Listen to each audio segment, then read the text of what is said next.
3월 21일 말씀과 기도입니다. 오늘 본문은 사무엘상 25장 23절에서 35절이며 제목은 지혜의 다른 이름 겸손입니다. 늘 개인 큐티를 하시는 것에 이 말씀과 기도의 나눔이 작은 도움이 되었으면 합니다. 오늘 본문은 아비가일이 분노에 가득한 다윗에게 간청하는 내용으로 시작됩니다. 아비가일은 엎드려서 말하는데 그녀가 말하는 전체의 태도 속에 찾을 수 있는 모습은 겸손입니다.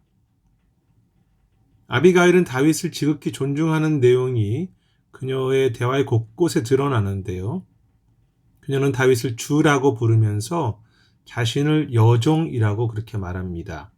24절, 25절의 내용이지요. 그리고 28절에서 다윗을 향해서 하나님의 계획을 이야기하면서 그것 역시 다윗을 존중하고 또 인정해 주는 모습일 수 있겠죠. 아비가일은 겸손했습니다. 겸손이 무엇입니까?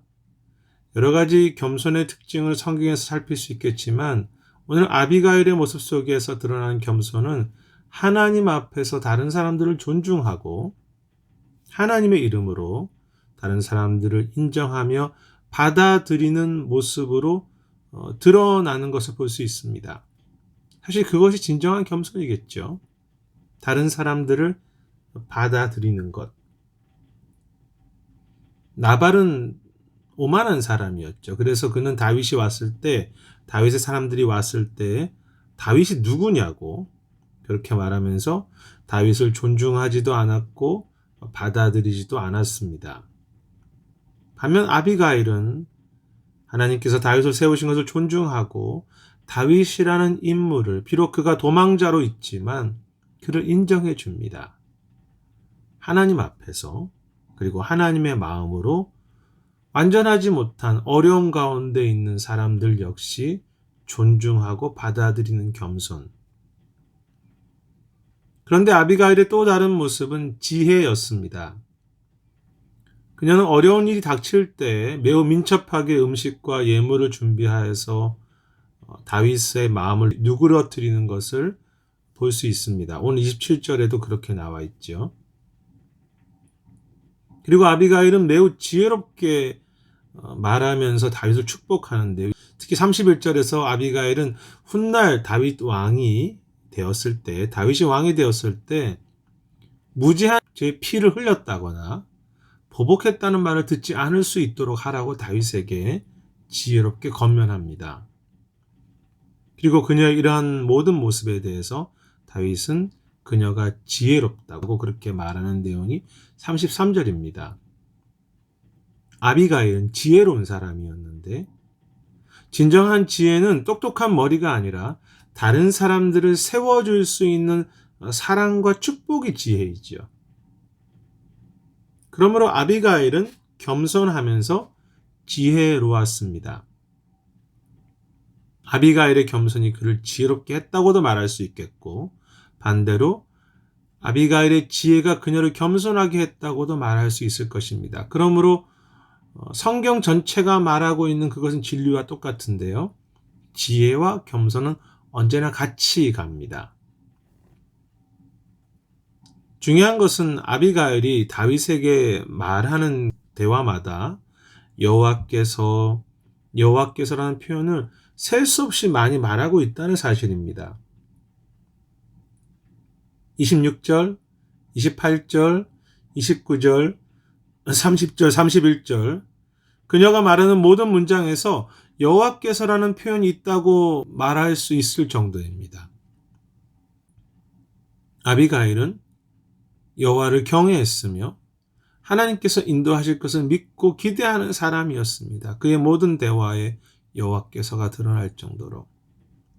그리고 그 여호와를 경외하고 하나님께서 일하실 것을 소망하고 사랑하는 자에게 주신 은혜가 무엇입니까? 그것이 바로 겸손과 지혜이지요. 지혜는 단순히 똑똑하고 잘 판단하는 것이 아니라 하나님께서 일하실 것을 인정하며 다른 사람을 존중하고 사랑하는 마음, 겸손으로 이어지게 되고요. 왜냐하면 하나님 앞에서 행하는 것이기 때문에. 그리고 하나님 앞에서 주신 그 겸손은 단지 내가 어떤 굴욕적인 자세라든지 소극적인 그런 태도가 아니라 그 하나님의 마음으로 당당하게 문제를 해결할 수 있는 지혜, 또 사랑하고 축복할 수 있는 지혜로 이어지게 됩니다. 그래서 하나님 앞에 서 있을 때 겸손하게 됨으로 지혜롭게 하시고 지혜를 얻은 자로서 겸손할 수 있게 하시죠. 그것은 다윗도 마찬가지였습니다. 그는 분노에 휩싸여 있었지만 한 여인의 말을 받아들일 수 있는 지혜가 있었습니다. 다윗은 비록 어려운 가운데에도 다른 사람들의 앞에 귀를 기울일 정도로 지혜로웠는데 그 지혜는 한 여인을 존중하고 그녀의 말을 받아들이며 엎드려서 자신이 회개할 수 있는 겸손으로 이어졌습니다. 33절이죠. 다윗의 평생에도 이 지혜와 겸손은 언제나 함께하는 것을 볼 수 있습니다. 지혜가 먼저일까요? 겸손이 먼저일까요? 하나님을 사랑하고 경외하는 마음 속에 이 두 가지는 같이 주어진 은혜가 아니겠습니까? 저와 여러분의 지혜와 겸손은 어떠합니까? 나 스스로 지혜롭다고 말하면서 오만해지거나 다른 사람들이나 상황을 쉽게 판단할 때도 적지 않고요. 반대로 겸손이라는 이름 아래서 내 신앙 혼자에 머물면서 사람들과 세상을 지혜와 축복으로 새롭게 하며 또 세상과 사람들을 살리고 세우는 일을 포기하는 것은 아닙니까? 겸손이라는 이름으로. 정말 주님 앞에서 겸손하여서 사람들을 살리고 축복할 수 있는 그런 지혜가 있으며 하나님의 주신 지혜가 있기 때문에 부족하고 완벽하지 않은 사람들을 받아들이고 인정할 수 있는 그렇게 겸손할 수 있는 그런 삶이 우리의 모두의 삶이 되기를 축복합니다. 하나님께서 오늘도 내 안에 일하시는 그것을 의지해 가면서 오만한 우리의 모습이지만 사람들을 더 겸손하게 사랑하고 존중할 수 있는 그런 겸손이 더 분명해지기 원하고 오늘 하나님께서 약속하시고 그 일을 멈추시지 않기 때문에 여호와께서 그것을 신뢰하기 때문에 그 언약을 의지하고 미련한 우리들 안에 사람들을 세워갈 수 있는 그런 지혜가 더 깊어지기를 소망합니다. 그 하나님께서를 고백하는 가운데 부어주시는 지혜와 겸손의 은혜가 평생의 삶 속에 또 오늘의 삶 속에 풍성해지기를 기대합니다.